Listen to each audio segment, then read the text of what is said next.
Yes, ready. 80 watts per minute. Start.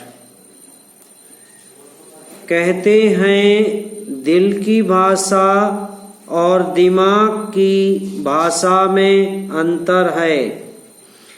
दिल की भाषा साहित्य है कामा और दिमाग की भाषा विज्ञान कामा।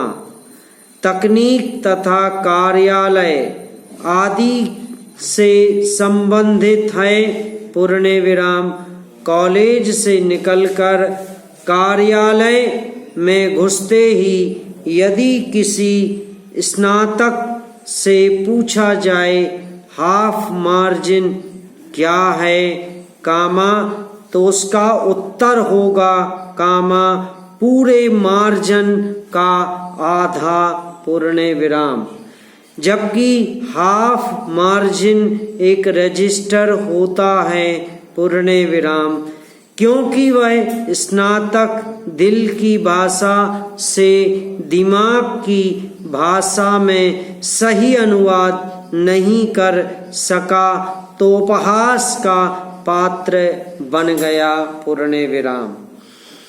कई बार अर्थ का अनर्थ भी हो जाता है पूर्ण विराम। अतः अनुवाद एक साधारण प्रचलित शब्द भले ही हो कामा, परंतु इस पर अधिकार असाधारण शिक्षित व्यक्ति का ही होता है कामा। इसमें दो राय नहीं है पैरा। अनुवाद एक भाषा से दूसरी भाषा में होता है पूर्ण विराम।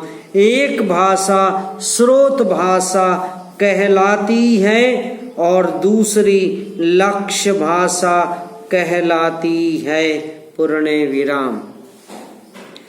स्रोत भाषा से लक्ष्य भाषा तक पहुंचना इतना सरल काम नहीं है कामा, जितना कि आम व्यक्ति की धारणा है पूर्ण विराम।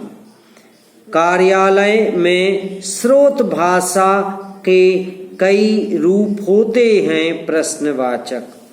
उदाहरण के तौर पर वैज्ञानिक भाषा कामा, तकनीकी भाषा कामा, कार्यालयीन भाषा तथा तीनों की मिली जुली भाषा है पूर्ण विराम।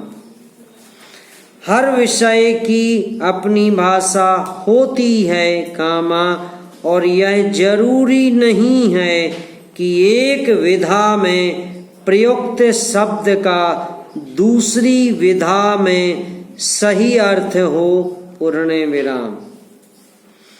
अतः शब्द के माध्यम से विषय का गंतव्य और लेखक मंतव्य जानना और फिर उसी बात को लक्ष्य भाषा यानी जिस भाषा में अनुवाद किया जाना है कामा में लिखना, और वह भी उस तरह से कि उसकी संप्रेषणीयता में कमी न हो कामा, रुकावट न हो कामा, भावों की लुप्तता न हो पूर्ण विराम। अतः यह जान लेना चाहिए कि इतने कठिन विषय के ज्ञाता विश्वविद्यालय में तो मिल सकते हैं कामा, परंतु कार्यालय में इनकी उपलब्धता कठिन ही हो सकती है पूर्ण विराम। कार्यालयों में हिंदी की समस्या का आरंभ यहीं से होता है पूर्ण विराम। कार्यालय में कार्यालय की अपनी भाषा तो है ही कामा, कार्यालय में प्रयुक्त विषय की भाषा भी जानना जरूरी है। समाप्त।